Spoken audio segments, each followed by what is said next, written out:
Hello po mga kabayan, this is Onjay TV po at muli po tayo nagbabalik para sa isang reaction video na ating gagawin para sa pamilya ni Kuya Arwin. Kahapon nga, binalikan ulit ni Pugong Biyahero ang pamilya nila para magbigay ng update sa planong pagpapatayo ni Pugong Biyahero ng pabahay para sa kanila. At bago po tayo magpatuloy sa video na ito, gusto ko lang pong pasalamatan ang lahat ng mga sumusuporta sa amin sa PB Team at syempre kay Pugong Biyahero.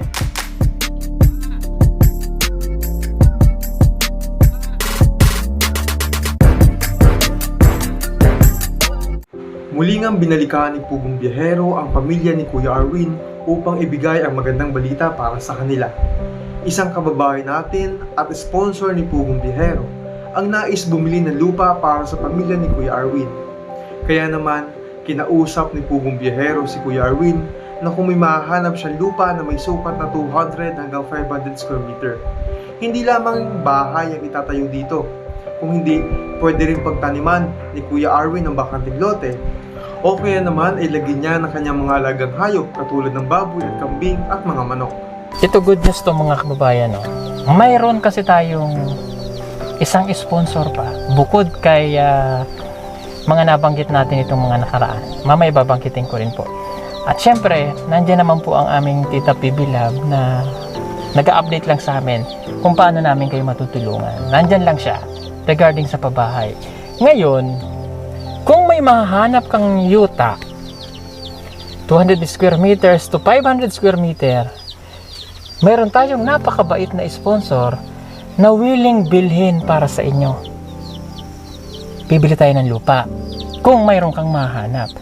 Kasi kaya ako nasabi po na kung mayroon siyang mahanap, siya po yung maghahanap kasi hindi naman po kami taga rito, para at least pa may kilala naman siya dito. Kapag nahanap niya po yun, halimbawa 300 square meter to 500, bibilin yon, ipagkakaloob sa inyo. Which is pwede kayong magtanim, di ba? O mga alaga nyong baboy, mga manok, at least yun sa inyo. Hindi na yun kung para kanino lang, hindi kayo mapapaalis. Pero syempre, titingnan din natin kung malapit ba siya sa eskwelahan, malapit saan, para sa pag-aaral po ng mga bata. Doon yung kukuhanin natin. Sa tingin mo meron kang mahanap? Kung siguro kay dresser kay kung ambot ang yuta dire napa ba kay pamaligya. Okay, kung siguro napa may pamaligya sir. Ang naipong pera ni Pugong Biyahero para sa ipagpapagawa ng bahay ni Kuya Arwin ay nadagdagan pa dahil sa daming gustong tumulong para sa kanilang pamilya. Mula nga sa 80,647, ito nga ay naging 184,167 pesos. At sabi nga ni Pugong Biyahero, ito ay madadagdagan pa dahil sa daming gustong tumulong para sa kanilang pamilya. Okay, nung nakaraan meron tayong 80,000 pesos, 80,647. Ang total na po nito ay 184,167. Diba? Ipapagawa po ng kanilang bahay. Okay. Pero, bukod yan sa ipapagawa nyo na yun ang bahay na yan, sabi ko nga sa inyo kanina, madadagdagan yan dahil nandiyan naman si Tita PB Lab para tumulong sa amin. At nagpapasalamat din ako, syempre, sa lahat pong yan na nabanggit natin, na bukas palad po silang nagbibigay ng tulong para po sa inyo. No? So maliwanag po, ang hinahanap na lang namin ngayon ay yuta o lupa na pagtatayuan po ng kanilang bahay.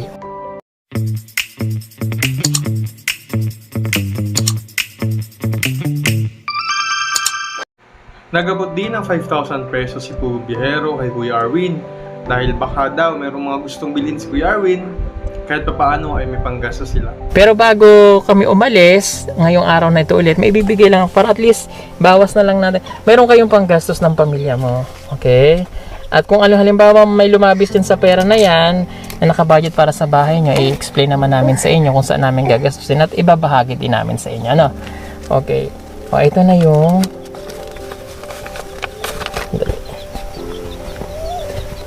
kulang ako ng 1,000. Bigay ko na lang yung 1,000 mamaya. Ito na yung 5,000. Okay, para at least meron po silang magastos man lang or kung ano man yung kailangan na gusto ni Kuya. Labis-labis ang pasasalamat ni Kuya Arwin at Ate Melissa sa lahat ng mga taong tumulong sa kanila. Sabi nga niya, maraming salamat sa mga taong ginamit ang instrumento ng Diyos para sila ay matulungan. Salamat kayo sir sa inyong pagtabang. Kay dako na kayo katabang sa kuha kay lisod kayo po dako at kinabuhi sir. Kay labi na sa kong pamilya, nawadaan mig mga kanang mga kabtangan. Nya sa kuha po pagtrabaho sir, nampoy dipikto akong kuha na akong panglawas. Labi na niya akong kamot, di na ako kapangusog. Nya sa akong mga pamilya, di na ako kayo ka murag dili na kayo kaon sa sila sir, bakit kaagap bitaw ka ng mga pangwarta bitaw sir, kaya ang hornal di mapermente. Nya ang nanguling kun mi kanang parang nang naipauling, di po permente ang naipauling. Pasalamat ko sa mga tao nga gigamit sa Ginoo nga itabang sa mua. Kay sukad pa sa una nga gamay pa ko sa tarap ako ka kalipay sa ibang tao. Gamay pa ko sir, murag akong kinabuhi, murag way kalipay kay sa una lungke ko sir. Nya karon naputol na po akong kamot. Sunod nabalik ko dayon naman sa napug ko, wala po miyuta, wala po miyusa, wala mibalay. Ang pala na lamigan pag hornal sir. Mo lang naman sa pasalamat ko dako sa nagtabang sa mga tanan. Di man ako maisa-isa, pero Ginoo nakabalo ko kinsay nagtabang sa mga. Nang ako lang maampo sila sir nga unta sagaan lang may lawas, dugang panalangin sa ilang pangkuan panginabuhi. Marami pong salamat. Sinasabi nga ni Pugong Biyahero na kailangan na rin talaga mailipat nila Kuya Arwin ng bagong bahay dahil hindi na nga rin safe doon sa lugar nila. Bukod ito ay nasa gilid ng kalsada. Nakaraang gabi, mayroon daw ahas na pumasok sa loob ng bahay nila Kuya Arwin. At ang ahas na ito ay hindi lang basta-basta ahas. Ito ay sobrang makamandag na pumasok nga sa kanilang bahay ang cobra. Salamat nga lang daw, sabi ni Kuya Arwin, dahil ang cobra na ito ay mayroong kagat-kagat na palaka, kaya hindi sila ang kinagat nito. Meron kayong ano to? Yung bitin o ahas, no? May ahas dito. Kailan yun nangyari? Gabi isa. Kagabi may ahas po dito. Buti sana kung yung ahas po lang na ano ba yun? Yung walang poison, walang venom. Alam niyo po ba kung ano, cobra? Sino nakita ng ahas? Si Artia sir. Si Althea. Okay, nasan kayo nun? Ako sir, padong ko dito survey ko sa kong kanding niya, dito sa kusong manok. Nya pag saka sa akong bata kay sila man diri pag abot na haton mi module sa iyang module. Pag saka sa akong bata ingon siya, "Ma, bitin niya dito na ko layo nako." Akong gibalik. Pagtanaw nako bitin yun, nagluko din na sa duol sa bugas. May gani kay nagtuko kung sa ning kamprag. Kay wala to nakatuko ba siguro mupaak unta. Delikado yun kasi baka Kasi ang sabi niya, mabuti na lang daw, may kagat-kagat na palaka. Kung wala daw, baka Althea yung ano. Nakagat. Cobra pa naman po. Ayan po yung nasa video po. Cobra, nakatakot yun.